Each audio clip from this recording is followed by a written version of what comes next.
Well,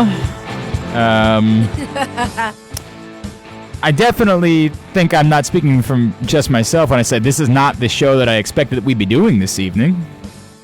I did not imagine before tonight's game that there was even a chance that we'd be talking about a Ravens loss to the New England Patriots. Why, though? Ask yourself why. Why did I think that? Because the Patriots aren't very good, which they're not. They're not very good. Yes. A lot of other things occurred. Hi, it's the Project Game Day postgame show. Ravens lose 23-17. They fall to 6-3 on the season. I'm Glenn Clark. She's the NFL chick, Syreeta Hubbard. We're in the Chesapeake Employers Insurance studio of Pressbox, and you all are mad. And I get it. You're mad. Rita, we were just talking. Like we spent a little bit too much time, I think, talking before the game was over because we did half the show. We're gonna talk about it now. It's something that's funny because I said it at halftime. I'm not sure who I'm supposed to be angry at, and you said to me, you were like, well, who's everybody mad at? Who's everybody angry at? And the truth is, I don't know. I mean that genuinely. I don't know who folks are choosing to be mad at because, people get really mad when I say this. This game was so weird. It was very weird. That if we're being fair about how we analyze it, I don't know what we say. You want to be mad at Matt Skura, be mad at Matt Skura. Matt Skura had a terrible night. Now, when you do that, you must acknowledge the circumstances, right? In the same way that we did this week ago and said you have to acknowledge that he was injured. You got to acknowledge this week they were playing in an effing monsoon. So you can be mad at Matt Skura. And look, if you're going to play, you have to do better than that. There's no debate about it. But the bit that we're doing where we're saying just solve the problem, put somebody else in to snap the ball, Matt Skura can't do it, I can't Sounds like a simple solution, right? Yeah, I can't join you there because I don't know how anybody else, I don't know how Bradley Bozeman would have handled snapping the ball tonight. I don't know how Patrick McCary would have handled snapping the ball tonight. It sucked to snap the ball in these conditions. And it doesn't forgive Matt Skura for being very bad. He was very bad at snapping the ball. You sound like a parent. Is that how you talk to your sons? You were very bad at snapping the ball. It's rough. Rita, it's rough. It's rough. Yes. I'm trying to. You're better than that. I do say that a lot. I say you're better than that. But we have to acknowledge that. Yes. When we have these, we can't pretend like that's not part of the story. Well, the offensive line has been the story, the last couple of weeks anyway, right? We saw struggles last week in the Indianapolis game. We've seen them struggle today, and the weather probably didn't help any of those things. And so you do have to take into account that they played in the monsoon. It looked like out there, and it just as the game went on, it just got worse and worse. Yeah. And so maybe he still does this cut that's bothering him. And maybe there's a reason why they're not putting other guys at center because maybe they're not that good at it. And that's the only thing I can come up with.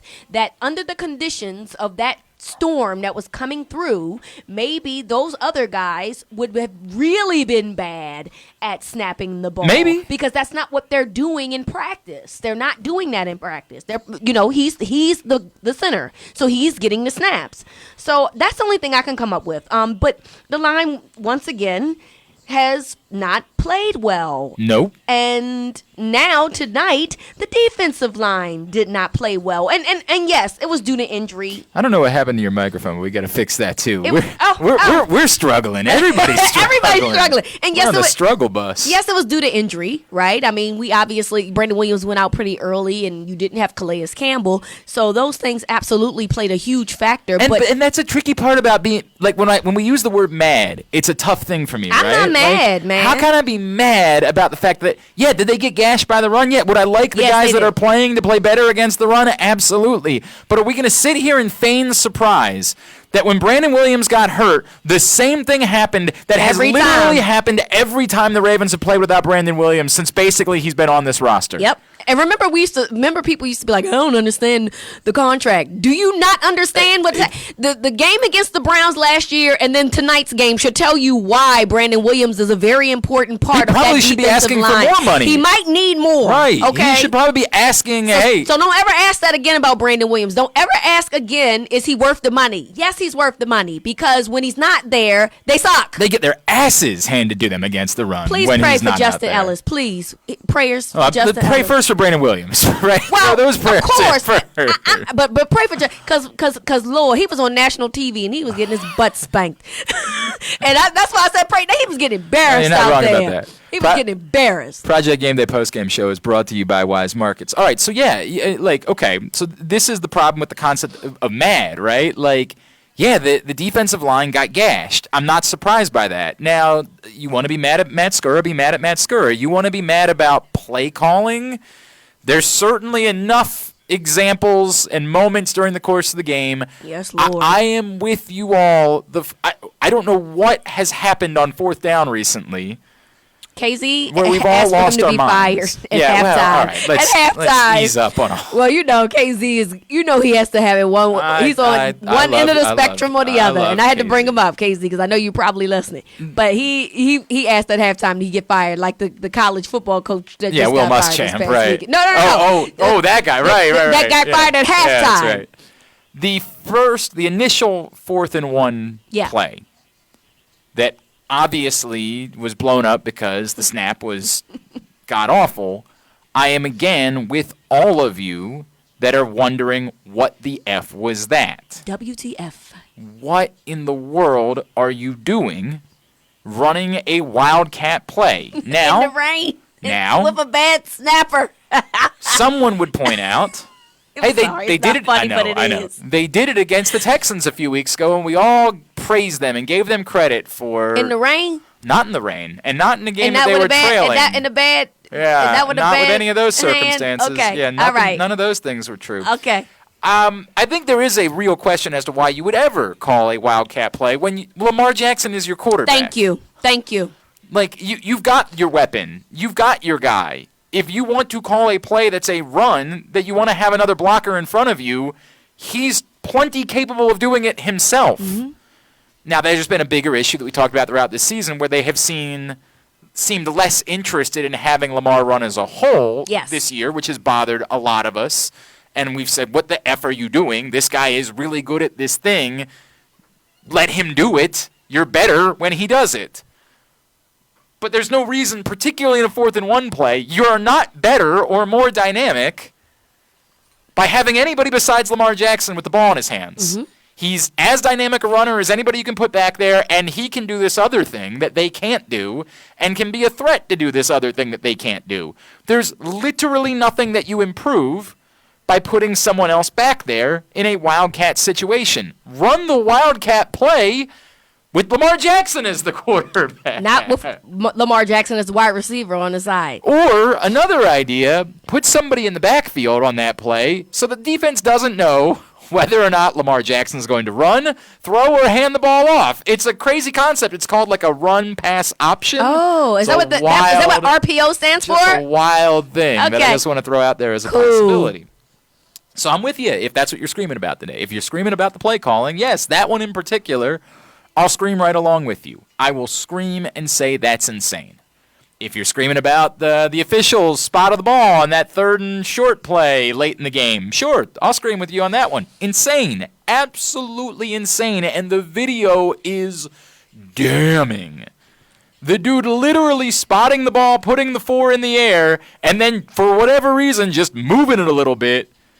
It's nuts. Now, you want me to say there's something that's nefarious happening? I can't give you that. There's plenty of scenarios where which that can occur, where he thinks genuinely after he looked at it again he made a mistake. Like there are things that can happen there before we immediately say it's all rigged, it's all fake, it's all whatever you want to say. Like I can't join you in going there, but it looks terrible. Yes. John Harbaugh should not have challenged that spot. That would have been a mistake.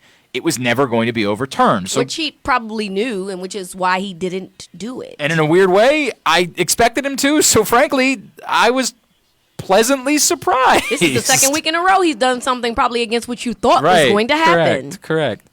But yeah, the spot was terrible. The interesting thing at the end of the game, the Ravens made the decision to commit an intentional penalty, which I thought was actually quite wise. The likelihood of you stopping the Patriots twice in a 2nd and 2 situation, no doubt, it's extraordinarily unlikely that you are going to do that.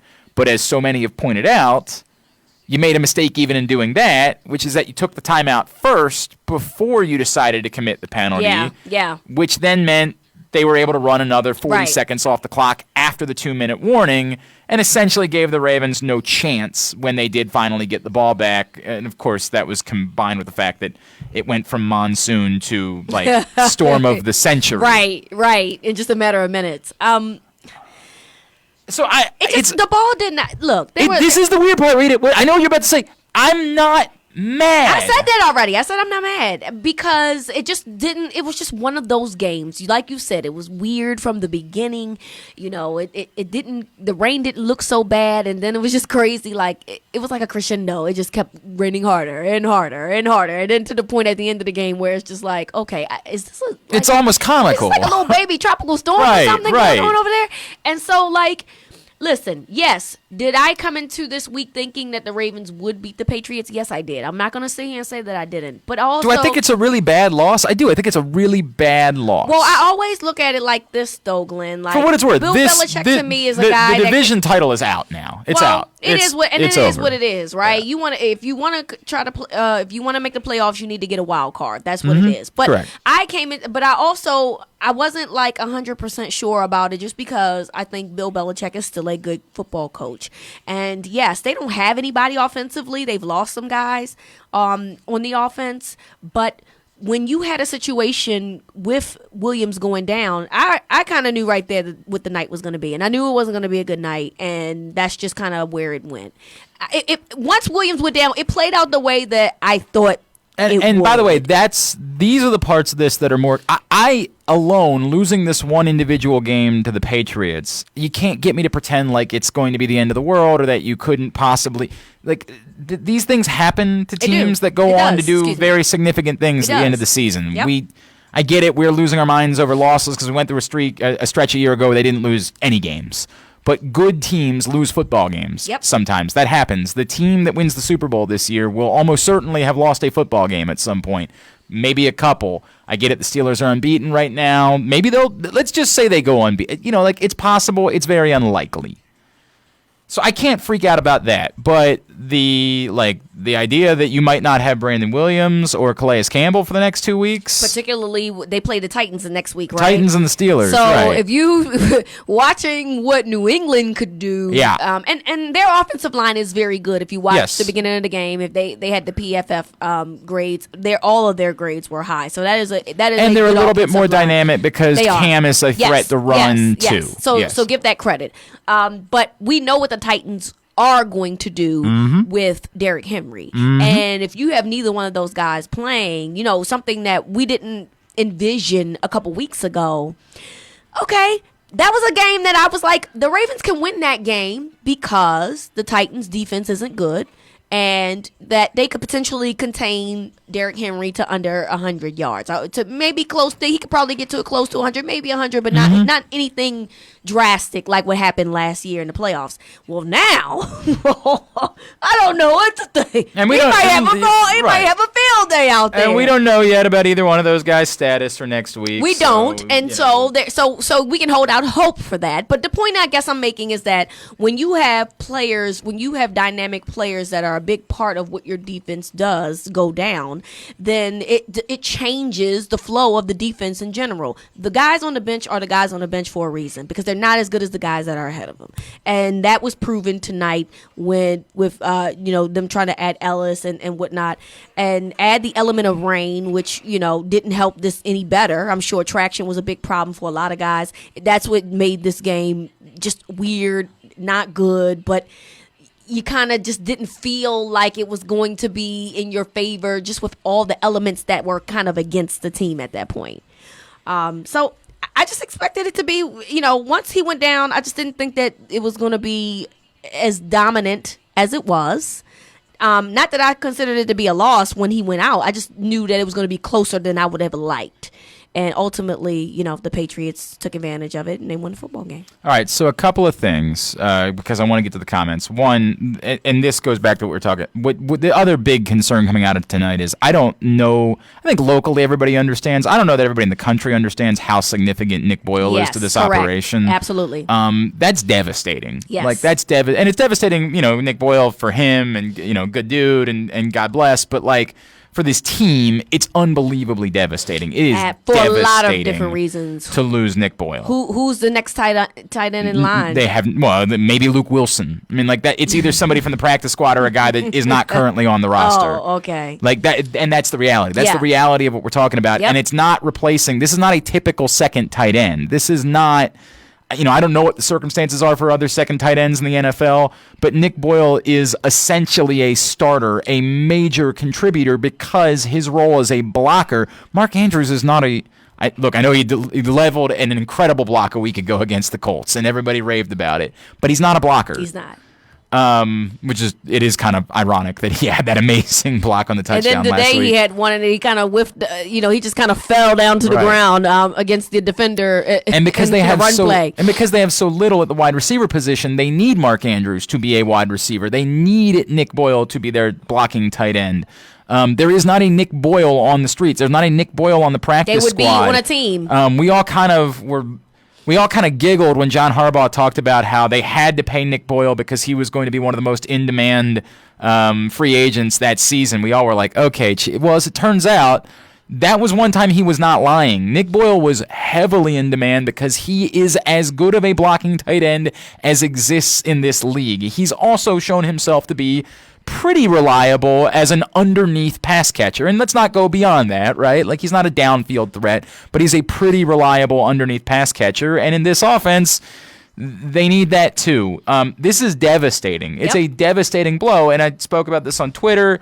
One thing that we didn't want to talk about last season is how luck played a factor too. Mm-hmm. Because when you say that, you're discrediting your own football team. They were extraordinarily fortunate a season ago to avoid major injuries for the most part of the season. And now you're finding out that's just not the way the NFL typically works. Yep. You took advantage of it, and you won a bunch of football games, and you did a lot of good things. But the reality is, that's not normally the way things go in this league. In this league, you're typically going to have far more significant injuries. John Harbaugh confirmed that we already knew Nick Boyle will be out for the season with his injury. Yeah, he's irreplaceable at this point. And like you said, I don't know who can do what Nick Boyle does if that person that person's not available. That person is not available. Nope. Let's say that. So he. I mean, they're going to put somebody out there, but they're not going to be Nick Boyle. They have to, right? But I'm just saying that they're not going to be Nick Boyle. I don't know who that person is, but whoever it is, obviously is not the same player that Nick Boyle is, and that is extremely unfortunate. Considering now you're down to one tight end and one guy that sometimes pretends to be a tight end. It's just I don't know what to do with that, with a team that heavily relies on their tight ends. All right, I'm sorry, I'm already missing comments because we've been riffing for so long. They've been coming in hot and heavy. It's the Project Game Day post-game show. Glenn and Rita with you. It's brought to you by Wise Markets. Paul, badly coached team. I mean, they lost. We're not gonna do this. Jamal, we can't ever have a complete team game plan. I just don't know what that means. What does that mean? We can't have a complete. What do you think? Y'all being lazy. Y'all being lazy. Stop being lazy. Brian, costly penalties, injuries. No Campbell, Williams, or Jimmy Smith. Abysmal weather, bad snaps, drop passes. What more can you say? We're still a 6-3 team. Let's move on. Hey, I mean, listen. I don't know. You do need to move on. Whatever is going on with the injury situation, everybody has injury problems. You do got to move on to the next week. So that's just what it is. Take the loss as it is. Try to learn from it. Do some film. Hope that your guys on the defensive line are okay to play next week. Really, really hope. And move on. But I mean, that's how I view it. 6-3.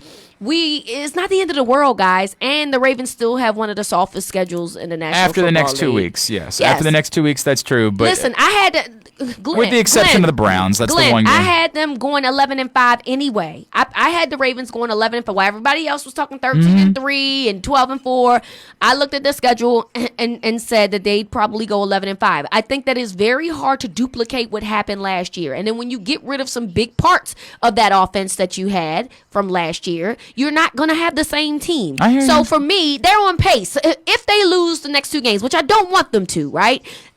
Hopefully they can find a way to split even here, and I'd rather it be against the Steelers because you want to give them a loss. Yeah, it'd be nice, right? It'd be nice. But even if that happens and then they run the table, guess what? They're 11-5. Now, are they 11-5 with problems?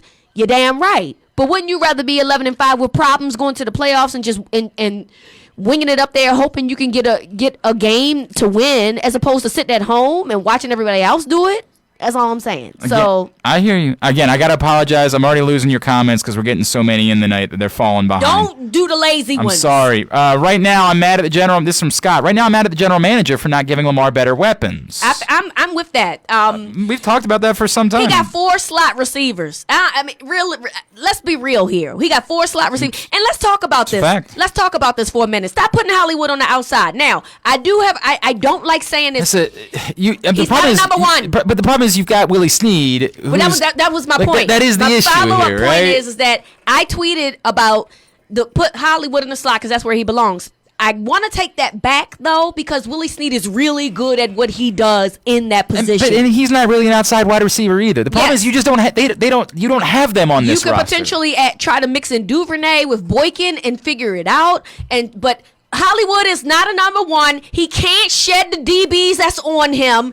Stop, and he can't catch those balls like the one that Lamar tried to throw him at the half because it's not big or strong enough. It's on Lamar too. He's got to know you can't make that. Hollywood Brown is not that guy. That's what I was getting ready to say. Now, if he tried to do something like that to maybe Boykin, or if Dez was activated and he did that to Dez, then that's a better play. You can't do that to some 5'10" wide receiver that's just as big as I am. Yep, that ain't gonna work. Not gonna work. KZ, I didn't see the Patriots center being awful. Yeah, I get it. They both had to deal with the same conditions. But now, KZ, he been hurt for 2.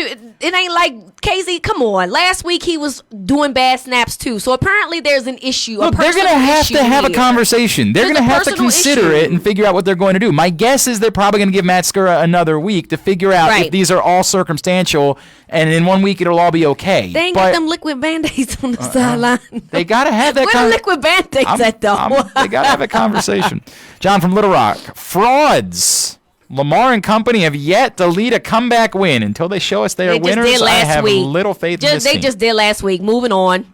I don't have it I just told tonight. you to move on. I don't have it. All right, you're right. Thank you. You make a good call. I'm skipping to AJ. I'm sorry, AJ. I don't have it in me tonight. KZ gets back in. I'm mad at EDC for drafting a running back and then the coaching staff not using him. I'm mad they drafted Hollywood over AJ Brown. Listen, I guess hindsight. I get it. I mean, yes, they do need a physical receiver. I think EDC knew that, which is why we heard that he tried to trade for DeAndre Hopkins. I think that's obvious that they need a big body, and for whatever reason, Boykin just hasn't come around to be that guy as of yet. But yes, they do need some help here. It will be interesting to see how they handle this in the offseason. Are they going to go back to the old way, the Ozzy way, where they get a free agent and bring him in? This is the part I'm confused by, though, Rita, because I kept being told for years around here that the quarterback just makes everybody better. Oh, yeah, we've been hearing that. That's the way it goes, right? We've been hearing that for years. The quarterback just makes everybody better, and that's just excuses. Yeah. For the quarterback when you bring up, or maybe the thing that we've been saying for the last decade is true no matter who the effing quarterback is. And that's not a knock on anybody involved. No matter whether you're Joe Flacco, Lamar Jackson, Tom Brady, Peyton Manning, the whole deal. Every quarterback is as good as the guys that are around him. I get it. Tom Brady had a magical season a couple years ago with a poor supporting cast outside of Julian Edelman. But even the 5 other times he won the Super Bowl, he wasn't doing it with that. Tom Brady He did that one time 2 years ago where he looked special with a piss poor group of players around him. But also those are anomalies, though. Glenn. Correct, like, and it's the one anomaly. So it happened. It's one. That's the only one. I could get struck by lightning and then never get struck by lightning. I mean, come on. But I still pointed out it's one time. I can give you one. It's not like there are 5 other examples of that. There's one in the history of the game. Yeah. I mean, I would like to know what person would think that any of the guys that are currently on this roster offensively, the skill players, would be a number 1 somewhere else, or a number 2 somewhere. I mean, Mark Andrews would be a number 1 tight end. No, he's a tight end. I'm not talking about. Okay, so let me be clear. Right. Let me clarify. Right. Wide receivers. Oh no, that's a wide receiver core is not good enough. Period. Wide receivers. What wide receiver do you think would go somewhere else and be promoted to number 2 or to number 1? You're of course 100% right about that. I think what I would come back to, Rita, is this is why the strategy has confounded me so much this season. You built a team that was going to have to be. I always say your margin for error is very small. I agree. You built a team that had one way to win, and that was essentially being the team that you were a year ago. And yet you seemed not so committed to trying to be the team that you were a year ago. You built a team that was not ready, that you didn't put the players on the field to take a step up and to be more of a passing aerial assault team. You built a team that was only going to be successful doing what you did a year ago, and then you got together and said, yeah, but we don't really want to be that team. We'd rather be this other thing, and it's always been very confounding. Again, that's a bigger issue that's not really about tonight. It's just sort of confounding. They go back and forth with their identity crisis. No yes. doubt. Next from Scott, next man up is a myth. Guys are starters for a reason. Multiple injuries will eventually kill your team's momentum. 100%. I mean, it's the part that we don't want to talk about right now because they've got time, but it is totally plausible that the last couple of weeks will prove to be the undoing of the 2020 Baltimore Ravens, that a team that had a chance to click and get things together in the second half of the season and make a run will be undone by losing 2 of their starting offensive linemen, a starting tight end, maybe 2 defensive line. I mean, there's a real chance that this proves to be their undoing. You had a cornerback and Jimmy Smith that didn't play today. He's been dealing with an Achilles issue, which that's a sensitive issue. You don't know how long that's out. Terrell Bond, which I don't know how people see the effect of that, or care to think that he had an impact. That's still one less DB that you no longer have because apparently he had a knee injury. So those things add up. If Terrell Bond is not available, well, who's next in line? Well, yes, they did bring in Tramon Williams, thank God. However, Tramon Williams is nearly 40 years old. Yes, that's what I was getting ready to say. I feel like Tramon Williams is my age. I mean, he's let's definitely be realistic. Washed. Yes. Okay, but they needed him tonight because they were thin at the DB position. Because guess what? Right now we have an injury bug going around. Goes. So yeah, it's interesting. Richard, don't have to worry about losing the offense and defensive coordinators for head coaching jobs this year. Not at the moment. Not at the moment. Which I'm not really necessarily putting tonight on Wink. I just think that when you lose a guy that is a big part of your run defense, and the guy behind him isn't as good, and the elements of the game, that's just what it is. It is what it is. Woody put Hollywood in the slot. We just talked about that. Yeah, we can. But Snead is good at it, and can't really be an outside receiver either. So you're just gonna line up nobody on the outside? Is that the plan? To just get rid of the outside receiver position? It's a tough spot to be in. You don't have the right guys. If that's the case, just put Dez in then. I mean, I think if he could do it, he'd be out there. Why is he here? It's a fair question, Rita. I'm not sure if he's going to be here very long. I mean that.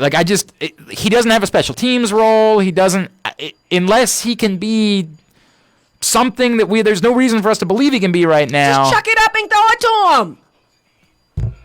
Jonathan, stop the BS. This game stops at the feet of Harbaugh. Penalties, bad play calling, and lack of effort against a team that we should have won. We should have won. Tired of this crap. Okay. I mean, he upset. I hate it when the team loses too. I really do. I hate it when the team loses too. And it especially sucks to lose a game like this. Yeah, I mean, if you want to put it on Harbaugh, he is the head coach, so that's fine. If Rita had a different opinion than me, if she wanted to flame, I'd be fine with that. I think we both watched the same game. Yeah, and we both just became indifferent about it because it just was one of those games. All the things that we're talking about are all true, and I get it. The other team played in those conditions. I understand that. I get that, you got to play with the guys that you have, and the Patriots certainly had plenty of guys opt out and do all. They've dealt with injuries, no question about any of those things.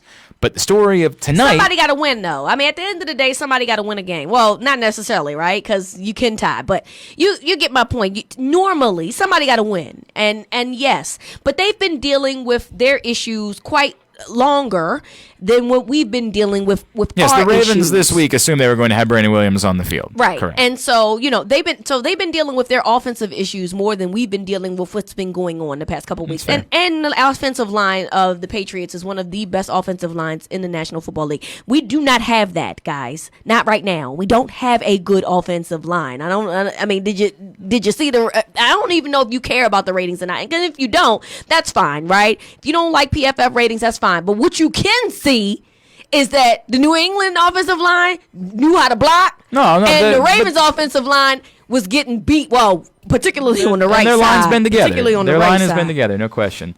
Simon's trying to make a joke. Simon, read the room, man. It is not the night for jokes. I love you. Sam. Uh-oh. No, it's funny. It's just not the night. No one would enjoy it. It's like people trying to make jokes about the election. Like, yo, read the room.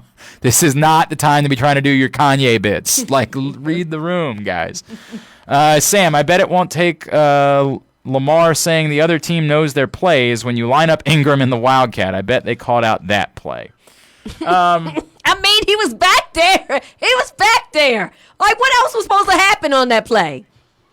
I'm not. If there's one thing you want me to do, I will not defend that. I will not defend. That's insane. I mean, literally give it, even if you didn't want to give it to Lamar because you didn't want to, put Lamar in a situation like that, give it to Gus. Gus is going to get a yard. But I also don't understand that either, Rita. Like, I can't even give that defense. Like, what? Lamar's got to run the ball. Period. He don't have to. He give it to Gus. Not necessarily on that play. I mean, in general. In general, Lamar has to run the ball. That goes back to the margin for error for this team. This team was not built to be able to find success without Lamar being a dominant runner again. He does still run, though, and it does still play into the role why they are a top 5 rushing offense. So let's not say, is he doing it the same on the pace as last year? No, he's not. But also, he still does it enough to make defenses have to game plan differently. They certainly have to respect it. They have to respect it, yes. Ken is on fire here. I'm mad because this is why Roman gets the door after a few years every place he goes. We now see why. The league catches up to him and he has no B game. Rita is too calm. I don't know what you want me to do. Like, maybe next week or the week after that I might be mad. I don't know. But, like, today I'm just like, it is what it is. I do agree that Roman at some point loses fizzle. And it's funny because I tweeted that 49ers fans warned me about this. But it was true because I had some 49ers fans tell me, like, he didn't know what to do with Kaepernick after that Super Bowl season. He changed some things up. And it didn't. Although they did go to the NFC Championship the following year, it just wasn't the same. And then the year after that, it just kind of flattened out. So look, apparently that's his thing. Apparently he plateaus really high and then he crashes down. And I don't know what that's about. So then I think we got to come back to two things. This is why I don't like this comment. It accomplishes nothing. It does. So either what you're saying is the Ravens should have never hired Greg Roman because it was always going to end up being like this. Like, either that's what you're saying, or you're trying to parse, because all I heard a year ago is how this was the entire organization. Everyone within the organization got on board with finding a foundation for how to make when they zig, we'll zag. We'll do something entirely different. And if that's the case, then it would seem as though the entire organization would be at fault for not figuring out what the next step in that process was. It's so easy to just say, this is all on Greg Roman. I'm not joining you there. I absolutely will not join you there. Some of it has been execution too. Like, let's also take into account that he's had. There's definitely no doubt. We've talked about that. Lamar has just missed some throws downfield on plays that were designed that got receivers open. Yeah. There's been some of that. But my point, this is a big thing. If the organization said, hey, Greg, here's where you failed the last couple times. You didn't have the next step planned. We need to be prepared for the next step. Yeah. then why did you come back with a roster that was only going to be able to succeed doing the same thing that you did a year ago? But you downgraded from that roster. Yeah, not even the entirety of that roster. They downgraded from that roster. So, I mean... So, yeah, sure, put it on Greg Roman if you want. But you're ignoring these other things. There's a collective effort. It's a collective effort. He has struggled in some play calling, and then there were times that I thought that he called the game good, and we talked about that, right? Like, well, I think I called you after the Steelers game because I wasn't here, but I thought that game was pretty well designed. I saw other people didn't like it. I had no problem with that game. The issue that day was the fourth down call, right? Like, outside of the fourth down call... Oh, that game was pretty well designed. Last week he had a bad half. Then the second half he came out and designed a good half. So he has moments where it's like you know that he is capable of doing these things. I don't know why he can't do it on a consistent basis this year, but maybe a lot of it has to do with the fact that this is not the same offense as last year. I mean, and look, if that's the case, then yes, he needs to rediscover and he needs to make some things. But execution is a thing, personnel is a thing. Those things contribute to what's happening right now offensively. Brian, I really can't believe that Dez can't do what Boykin does. I know you guys don't want to hear it, but Boykin is a really good blocker. He is. I know you guys don't want to hear that, and that matters. And guess what? He's about to do it more because Boyle is out. Yeah, so I mean, he's going to be on the field whether you like it or not. Woody, Dez. I want Dez and Snead on the outside, Hollywood and Duvernay in the slot. Boykin rotated with Snead and Dez. Stop complicating it. Guys, I know that we maybe there's a world in which everybody in the NFL has missed that Dez Bryant is still somehow capable of being Dez Bryant. Not just the Ravens who have had him in the building, but the entire league that continuously passed on him for the last 2 seasons. Maybe there's some world where everyone is wrong and Dez Bryant can still be Dez Bryant. I know that sounds insane when I say it out loud, but I'm even willing to give it to you that it's possible. Think about whether or not that's likely. I want them to poop or get off the pot then. Don't have him on this team if you don't think he's not really even on the team. Why is he here? People are going to ask for him. They can't think of that. Can't be their concern. You know what I mean? Like, I get that it's out because we got to deal with it, the whole deal, but that can't be their concern. Obviously it's not their concern, but you have him on the roster for what then? Then what? I get what you're saying. Then why is he here then? Then why is he here? I would like to know the answer to that. If he doesn't have a step anymore and he's lost something, then why is he on a roster? I don't care if it's the practice squad. Why is he on a roster to begin with? Well, the understanding is that it was basically a favor to him. That it was basically, John Harbaugh and he have had a relationship for some time, and he called John Harbaugh and asked for a personal favor. People are going to ask for Dez every single week as a result. But that's not. Look, there's plenty of things that I'll blame somebody for. That's not John Harbaugh's problem. Whatever Woody, it does not matter to him what we want to see from Dez Bryant. No, I mean, of course he doesn't care. He probably doesn't listen to the show. He doesn't. He should probably start. Obviously. He should, because we be saying some good stuff. Now, I'm just saying. Now, so he probably doesn't care. He probably takes the outside noise out. But the perception of that is going to cause turmoil within people talking in the fan base, and that's the point that I'm making. It's like people are going to want to know why is he on this team, but then you don't think that he can contribute. It doesn't make sense. I get the favors. I get all of that. But if he's not going to do anything, why is he here? Tramon Williams was on the practice squad. Literally played last night. I mean, tonight. But that was an emergency situation. Hey, but it is what it is, right? Guess what? They don't want Tramon Williams on the field either. I promise you that. You know what the emergency is right now? You ain't got a guy that can just go up and get the ball that you are comfortable with, because you're not comfortable with Miles Boykin doing it. And I mean this. I think if they thought there was any chance in hell that Dez Bryant could be that guy, he'd already be out there. So then I don't think they believe there's a chance in hell that he can be that guy. Obviously they don't. I think that's obvious, right? But then if that's the case, though, Glenn, why was he activated last week? Because you can activate. I mean, that's just a math thing. You're allowed to. Yeah, so I get it, right? But today was a math thing as well, right? You had some guys that were inactive, and you chose not to go that way. Mm-hmm. So that's what I'm saying. Like, it's a mixed message being sent here, and it ultimately doesn't make any sense out of some personal. Right, Rita. It's not that I don't understand people's interest. Yeah. I do. I just think we need to be realistic. Like, Absolutely. I think we need to be willing to look and say, no one in the league was willing to give the guy a chance. The Ravens brought him in for one workout and said no. Right. Then they said, all right, fine, a couple weeks later, we'll let you be on the practice. I think we need to be realistic about what the most likely scenario is here. All right, come on, man. Like, I just think we need to really think about whether or not there's any chance that Des... And again, like, maybe, I'm not telling you it's zero. I just think the reality is, if there was any chance Des Bryant could be that guy, he'd be that guy for somebody. Somebody that anybody could sign him today. He's not on the roster. Any other team in the NFL could sign Des Bryant. I guess that's my point in terms of like you're going to continue to have people ask for him because he's on the roster alone and because that there is a glaring issue at that position. So, listen, favors, but people are going to keep asking for Des Bryant because there's a problem. I mean, I hear you. I get it. A lot of people have brought up, yes, obviously it's easy to second guess the Hayden Hurst thing now. It was a different situation. No, it ain't no now. I told y'all. Well, I don't know if I came on this show, but I told y'all when it happened, it was a bad idea. As I said at the moment, now you see it. See it. But it was only a problem in the. I'll make the same comparison to the Anquan Bolden thing. I was mad they traded away Anquan Bolden once upon a time. Been. But I was really mad they traded away Anquan Bolden to replace him with nothing. Yes.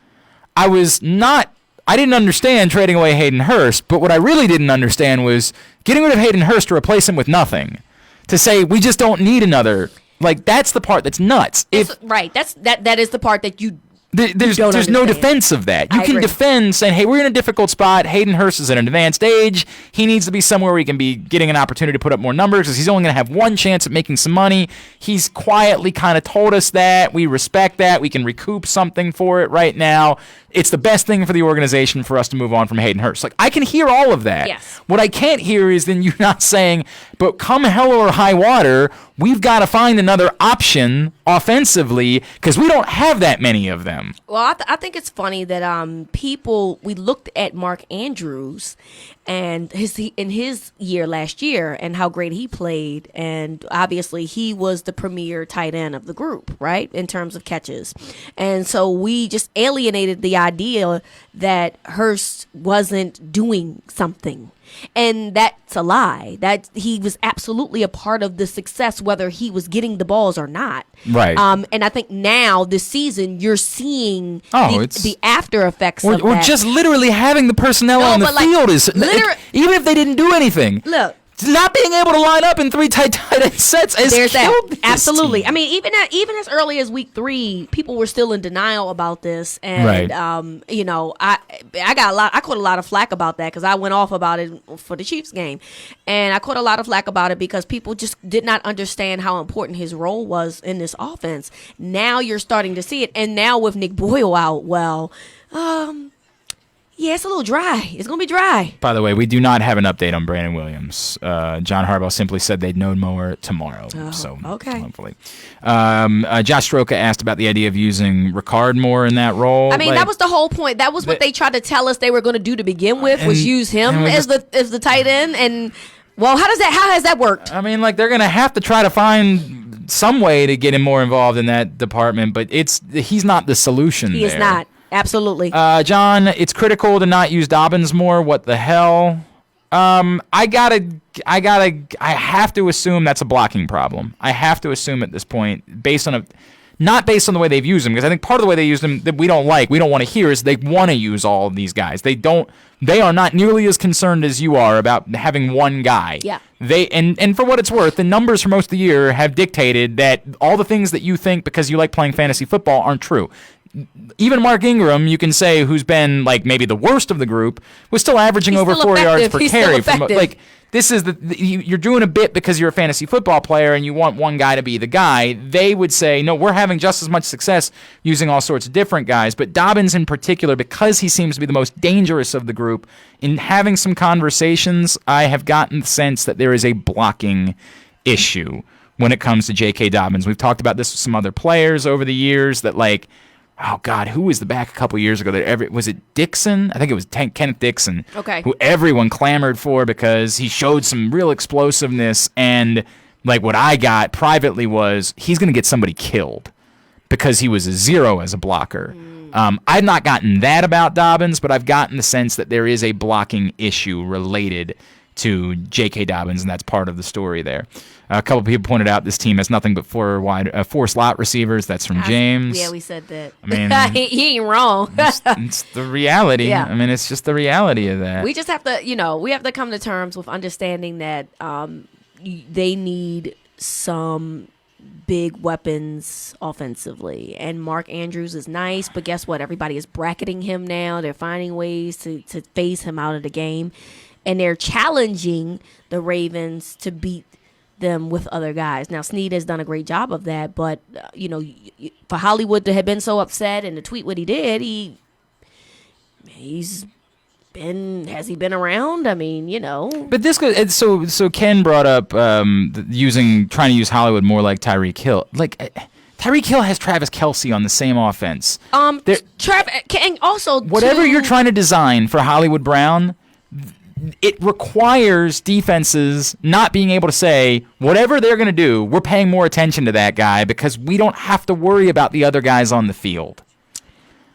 Tyreek Hill is not Hollywood Brown, for starters. That's also fair, too. And from a physical standpoint, Tyreek Hill is a little bit more bulkier, and he's a little bit more explosive. And so, he can get DBs off of him. Mm-hmm. For right now, it appears Hollywood has a problem with that for whatever reason. And he is not bullying his way back inside to try to get these passes. Maybe it's because, it could potentially be because Tyreek Hill is a little bit more stockier and Hollywood is a smaller wide receiver. There's also more that exists on the field that allows him to have more space to operate. Yes, and you could say, well, Mark Andrews is good. They did a stat, I believe. Mm-hmm. They did a stat about the tight ends since last year or whatever, and Mark Andrews was right up there between Kelce and Kittle. So you can say that he has the potential to be that good, right? But again, I don't consider Hollywood to be what. Yeah, he does not possess Tyreek Hill's. He doesn't have his skill set. No. Is he a skillful player? He's a good football player. Yes, he is a good football player. But to me, he is not Tyreek Hill good. No, I don't disagree with that at all. Brandon, who, by the way, remember, is our resident Steelers fan, there's been a lot of debate in the comments about what constitutes a comeback that we can't bring up last week because they only did from Braden. Last week is BS. The storyline is intact. Being down by 3 is not a comeback win. What people are arguing about is that we haven't yet seen from Lamar Jackson is like the fourth quarter, yes, go be that guy, put that drive together. And sure, however you want to define that, and I talked about that early on in Joe Flacco's career too, that you can call things comebacks because you were trailing, whatever, but like the game is on the line, I've got to put a drive together, I have to be that field general type. We didn't see that from Joe Flacco until the Pittsburgh game where he hit T.J. Hushmanzada for the touchdown, a game that Ben Roethlisberger didn't play in Pittsburgh. I don't even remember what year that would have been. But we didn't see it for the first couple of seasons. We didn't see that type of thing. We're obsessing over that, and it's not worth being obsessing over, right? I don't know what would have happened tonight if Lamar Jackson gets the ball back with 1 minute and 10 seconds left and a timeout, or with 2 minutes and no timeouts, and we're not in a monsoon. I can't tell you what occurred. They were in a real monsoon. But in a deluge, when you were playing basically in the ocean, it wasn't going to happen tonight. And I can freak out about that and say Lamar will never do it, and this is why. Or I can be realistic and I can say, yo, who was doing? Yeah. Who in those circumstances was marching down and scoring a touchdown? Yeah, we can have that conversation. But like you said, I think today is a bad example of that. I think we're conflating so many things because we don't just want to talk about what happened tonight. Tonight, they got gashed by the run because their two run stoppers were out. They got gashed 100%. They got gashed because their 2 run stoppers were out. And they made some pretty terrible mistakes, particularly bad snaps offensively that doomed them when they still had a chance to win a football game despite their troubles. Yeah, I don't think anybody, personally, I don't think you can look at this game and be like, oh, Lamar. I don't consider this to be one of those games where you could be like, Lamar did this or he didn't do this, right? The pick at the end of the half was over. Do I like it? No. I'm just making the point that it didn't do anything because the game, let's say they got in the field goal range, they still would have been down 3 points. So that's the point that I'm making there, right? I just think that, a lot of things did not work in their favor. Weather was one of those things. Injury was another. And that's what it is.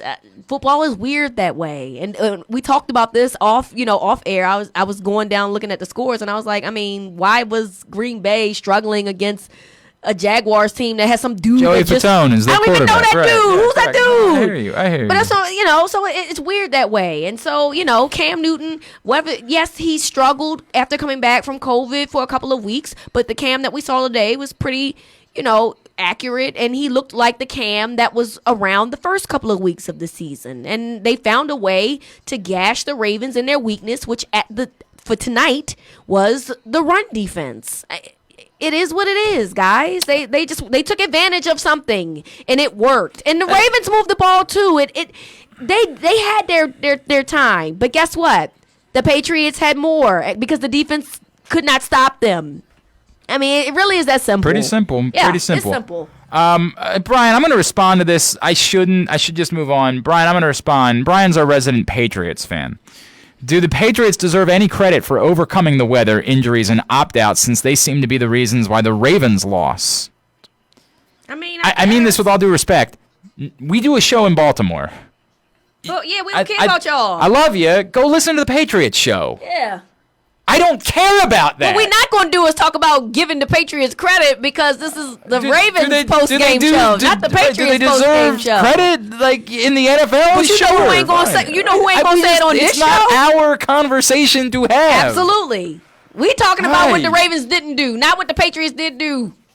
By the way, here's where I will give them credit, and it's something that Bill Belichick does better than anybody in the history of football: attacking someone's weakness. Well, no one has ever been better at attacking a weakness than Bill Belichick has been. And that's why I was boring. Yep. You do the same thing over and over again. Who cares? Don't worry about what somebody's going to tweet later. Don't worry about any of that stuff. The Ravens have no Brandon Williams or Calais Campbell. Run the effing ball right at that. And that was why I was Just not 100% on taking this as a W, right? I was pretty high on it, but I was like, there's always a chance because Bill Belichick is who he is for a reason.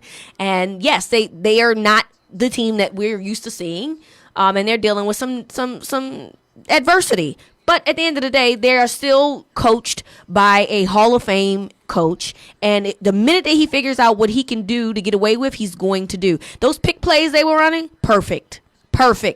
They were literally right at the mark before it becomes illegal. Perfect. What could you do with that? I'm with you. A pick play most times is going to get somebody open. Hey, look, they did what they had to do, and he designed up some things that allowed them to move the ball and to score, and the Ravens didn't do that. Did you want a cookie? We are well into overtime, by the way, for the Project Game Day postgame show. It's also brought to you by U.S. Army. We haven't even taken a break yet. I got to do that. I got to take a break. 1 minute, and then we'll come back in and try to get through the rest of these comments. You guys, it's I get it. This is what happens when the Ravens lose a football game to a team that you're not expecting to lose to. And that ain't happened in a good while, so y'all really don't know how to handle this. You really don't know. It's been a while since the Cleveland game last year. Yeah, that's y'all losing y'all's minds. So we will continue to deal with it. I'm Glenn. She's Rita. We're in the Chesapeake Employers Insurance Studio of Pressbox. It's the Project Game Day postgame show after a Ravens loss to the New England Patriots. Glory Days Grill's Oktoberfest menu is available now. Our fall seasonal menu is available for dine-in, dine-out, on the patio, or to-go. It's a new season, so enjoy new flavors. Try their new chicken schnitzel or the delicious Prussian pretzel rolls. Glory Days is open from 11 a.m. to 9 p.m. every day. Visit GloryDaysGrill.com for a location near you. From the Glory Days Grill family, stay healthy and positive during this challenging time in our community.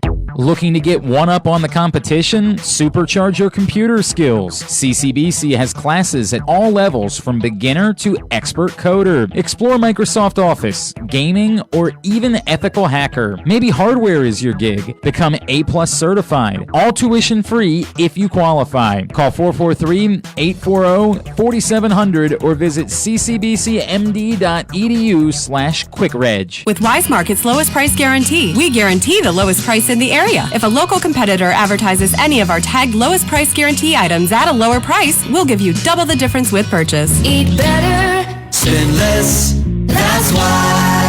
What? If you're looking to make an impact, there's no better place to do that than the U.S. Army. Whether your goal is to fight and cure deadly diseases, develop technologies, or seek adventures across the globe, the Army is where all of that can happen, and so much more. The Army is a team of 1 million individuals working together to take on the most complex problems in the nation and the world, and to win. Ask yourself, what's your warrior? Go to army.com/Baltimore to find out. To learn more, contact your local Army recruiter and find us on social media at U.S. Army Baltimore.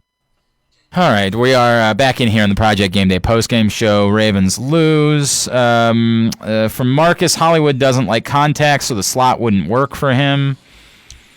We're telling you that's not the way to go anyway. But he runs drags just fine. He's much better there than he is on the outside. Yes, he falls down the minute that he sees a guy in front of him. That's not a lie.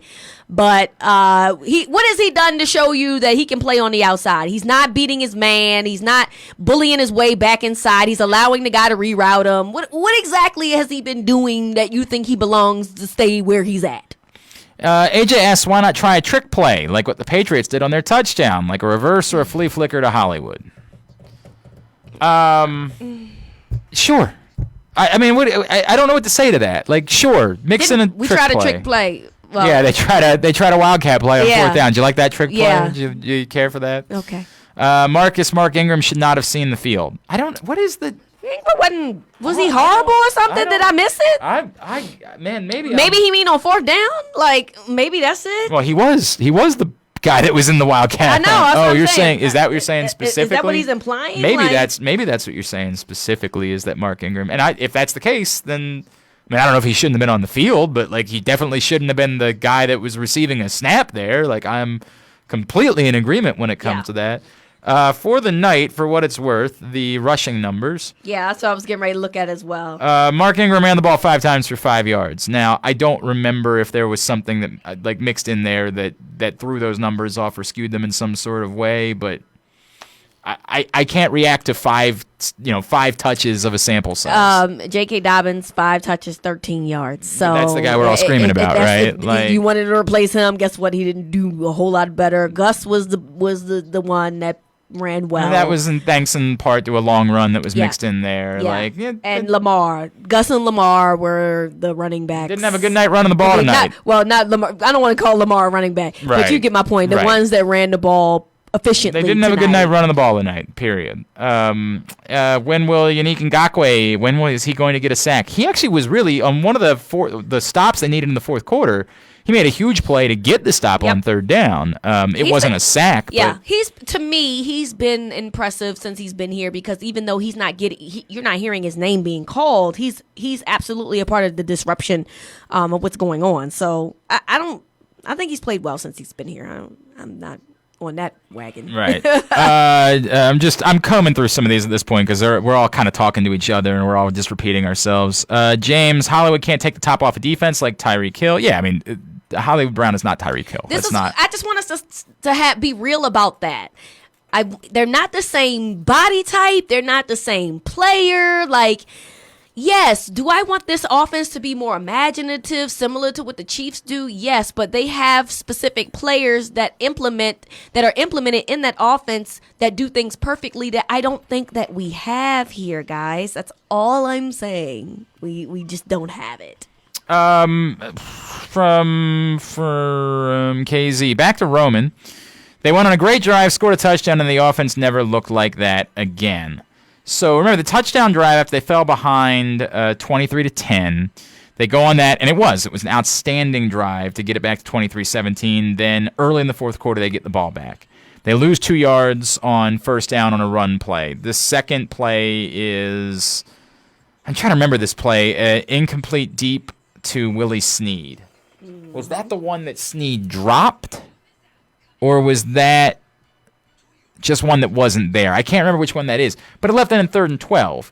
You're overreacting to what they did in a 3rd and 12 situation to say the offense was never like that again. Remember, after that, when they got the ball back, they ended up having the utter disaster of the fumble that they lost all the yards on. Like, to say that the offense didn't look the same again, you're ignoring the fact that there might have been circumstances. You're trying to make it seem like, well, they just did wild things different. Well, like, for example, on the situation before they had started to put something together before the terrible snap, but then they found themselves in a 2nd and 26 situation, and I don't know what you think you're going to do there. Mm-hmm. And then when they saw the ball again, it was the 1 minute situation left in the game. So you can try to scream about Greg Roman, but you're ignoring all of the context involved in the conversation in order to do that. Larry, LJ has to make better decisions in general. You cannot throw that ball again to Hollywood. Yeah, we've talked about that a lot. I mean, we have talked about that a lot, but I'm fine with that. I'm fine with that. We do need to keep talking about that. Those 3 points are critical there. You have to get those 3 points before the half, period. That's not there. When you see downfield that you've got Hollywood Brown, but he's covered, there is no world in which he's winning that battle for that ball along the sideline. It's not happening. And it wasn't even the first time. It wasn't even the first time that he, got shadowed as well as he did by Jackson. So, who, by the way, is outstanding at getting the football. J.C. Jackson has been one of the best players at catching the football. Defensive backs at coming up with interceptions over the last 2 seasons. Really? He's led the league. Really? Yeah. Okay. He's been J.C. Jackson, who was kind of a nothing player, who was undrafted. Yeah. And I don't know how he is in coverage. Like, I don't know what his grades are in coverage, but as far as getting the football, I think from a coverage perspective, I don't think he's graded that high. But I didn't know. Oh my God, he's been a monster when it comes. This was his at least 5th, maybe his 6th interception of the season. Yeah. Okay. So he's good with catching the ball, obviously, because teams are going to try him, right? I mean, yeah, that makes sense. So he better catch the ball. But his fifth interception to lead the league this season. He's leading the league. Yeah, okay, interesting. A year ago, he had 5 as well. Like, he's been unbelievable as far as getting the ball is concerned. Again, some of the other stuff I can't. Yeah, I think his issue is more so a coverage thing. But yeah, I mean, if he's locked in with somebody, I guess he's obviously making the play. I know who didn't make the play. I know who didn't allow him. I know he allowed that DB to push him on the outside as opposed to staying on the inside. Yep. On more than one occasion, and that's why I don't want to have this conversation about Hollywood being the number 1 anymore. I hear you. I hear you on that. What do you exactly? We're going back to the Des Bryant thing. Don't have a former All-Pro that fits a need on the roster if you don't think he's good enough. Cut him. We keep doing this with Des Bryant. I told you, though. I told you this is going to happen every week. It's what we're going to do. He's not actually on the roster. It's the part that people are struggling with. He's a part of the team. That's all. Yes, technically he is not on the active roster. But the fact that he's available to be on the active roster, you're never going to not hear this, Glenn. This is going to happen. I'm trying to compare. Roddy White's available too. Okay. But we need to have this conversation. I mean, come on, man. But no, we have to have this conversation. I feel like Roddy White been out of the game longer than Des Bryant. He has been out of the game longer than Des Bryant. I'm trying to find. You come up with whatever name you want to come up with. A guy that retired from the NFL a season ago. He didn't retire. I don't know how long. He got hurt. Guys that have not played for the last 2 seasons. All right. James Jones, insert name here. I don't care whose name you're coming up with. We're getting caught up in the Des Bryant thing, and we're ignoring all of the facts.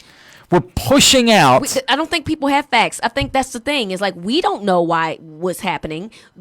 You might have a better idea. We do know that everyone in the NFL had the opportunity to sign this guy for the last 2 seasons. Yes. No one would do it. Everyone in the NFL could sign him. Because he's a liability. I mean, in terms of health, from a health perspective, would you want to bring him in? He literally was on the Saints and then tore his Achilles or something. I understand, but he's been over a year removed from that injury. This isn't about injury anymore. Everybody's had the opportunity to see him work out. Everybody's had the opportunity to bring him in, to look at him, to say, can this guy still play football? Yes. And they've all concluded the same thing. No. He's showing you on his Instagram he can still catch that ball. I don't doubt that he's still capable of hauling. All I'm saying is just give him 3 steps and make him turn around and see and see if I bet you he's taller than the guy that's defending him. I bet you he can catch that ball. Paul says, I really wouldn't trust anybody on the Ravens to tell me Des Bryant was no good. That's just speaking to their inability to understand the wide receiver position. That's fine. Nobody else in the league wanted him either. That's This a is fair. not a Ravens thing. It's a fair point. It Anybody is. in the league, but anybody we're in the always league going to have this conversation can as long as sign he's here. Dez Bryant tomorrow. Yes, They don't want him. Nobody wants him. They haven't want him. They don't want him. And again, this is not Glenn saying it's impossible. I'm saying the math would tell you that we're talking about someone that maybe there's like a 3% chance could be successful if we really did all of this math. I mean, he only got to do one thing. What's that? Catch the ball. I mean, I ain't asking him to run a go route, Glenn. Dang, just have him run 4 steps people want him and to turn run. around. People want him to run the route, the Hollywood Brown route. They want I Dez don't. Bryant to be that guy down the Listen. sideline at the end of the first half. Dez can just run down the sideline for a couple yards, and then he can run a curl route and then turn around and get the ball. But I bet you he gonna get that ball because he's bigger. He's gonna be bigger than the guy that's defending him. That's it. Apparently, the rain stopped right after the game ended. Oh my It's hilarious. God. That is hilarious. That is hilarious. That is hilarious. I mean, it really is funny. The universe is hilarious. It's sometimes. really funny the rain into that. All right, guys, we're saying the same things over and over again, so Yeah. I'm gonna bail. Plus, we've been on for over an hour. That's the longest post game Ready show to go. we've done. I gotta go to bed. I know it's late. It's late. We're all look. As we wrap, you guys wanted Rita and I to be angrier than we are. I'm not gonna do it now. That doesn't mean a week from now I won't be angry. It doesn't mean on Thanksgiving I won't be angry. But I'm not going to do it today. It just did not feel like the Ravens were going to win that football game because a lot of things were against them, and it happens. Sorry, I'm not mad. I'm not, guys. They're 6-3. It could be worse. That part, here's what this is the best I'll give you. I have never felt less about the Ravens' chances of winning a Super Bowl this season than I feel right now. Yeah, same. So if you want me to be mad, I don't know what the right word is here. I'm trying to think of what the right word is to describe this. I'm more flattened than I am mad. But I'm flattened because I do think that a team that had stayed healthy might have still had a chance. I agree. That team was going to have a small margin for error. I agree. But at least would have a chance. At this point, I'm struggling with the scenario where they have a chance. Like that, I'm getting to the point where I got to be able to read the tea leaves and say, I just don't see it happening. I think that window has kind of closed for this season. I agree. So if you want me to be mad, I think there are conversations we can have. I'm mad about it the way this roster was built. That's my issue. I am mad about that. And I feel like the chickens are coming to roost now. Right. So that's what I'm mad about. I'm mad about the fact that, we could have made some upgrades or replacements of guys and didn't do that. And now we're in a situation where, what we're going to do now? And we're just all looking around at like, well, what's going on? That is my issue. So, yes, I'm mad at that. But what happened today began with that. So I don't know how much madder you want me to be about this game tonight when we've been leading up to this point for weeks. We've been leading up to this for weeks, honestly. Literally, we've been leading up to this for weeks. And it still took a bizarre set of circumstances for it to happen. Yes. And that's the part that nobody wants to talk about. Nobody wants to talk about the fact that this occurred because of a bizarre set of circumstances. Yep. And again, I get it. The Patriots won. They had some of similar they played in the rain too. All the whole deal. Somebody's going to win. Somebody is going to win. It is what it is. And guess what? They were the ones to do it. I am concerned. I am very concerned about this football team at this moment. I don't know that you can overcome losing Ronnie Stanley and Nick Boyle and still have with the minor margin for error that you had. I don't think you can overcome those things. Now, crazier things have happened, right? Like it's not as if there is no example of a team that has overcome multiple significant injuries for the season, but I don't know how many teams have been able to do that had so little to begin with on that side of the field. And while I think this is a good defense, I don't know that it's going to be good enough. I like now what we're talking about is perhaps they have to be a defense that scores touchdowns every week. Like the old days. Right. Like this is where that's the territory that we're teetering into. I'm not really. I'm not. I'm not necessarily. You do want a turnover of some sort to help you out. I don't think this offense is that bad. I could be now. I'm just talking about the margin for error that you're dealing with. I could be having wishful thinking here too. I mean, I could be. I think if you're going to be beating good football teams the rest of this season without Ronnie Stanley, without Nick Boyle, and not having an actual outside wide receiver on this roster, it's a hill to climb. Yes.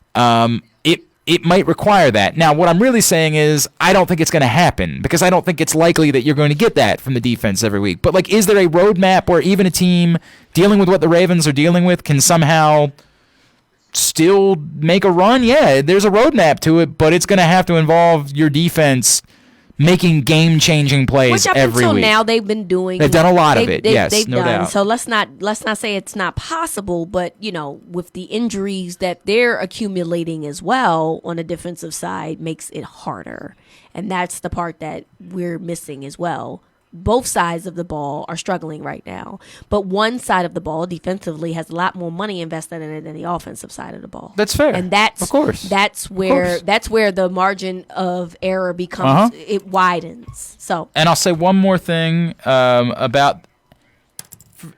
Everybody's going to keep screaming it. We spent so much time on Des Bryant. You're going to keep screaming on Des Bryant. All right, let's move on from it. Let me say this. Let me say this. I'm playing around with it because that's what it is. But honestly, if they don't play him, like you said, they obviously don't think he can do something. And here's what I would tell you. If you put him out there to put him out there, do it. Like, I'm not telling you this is not Glenn Clark saying you better not put Des Bryant on the field. Go ahead. Put Des Bryant on the field. See. What you got to lose, right? Go ahead. I'm saying we all need to be a little bit more practical about it. Realistic, yeah. This is not me saying don't do it.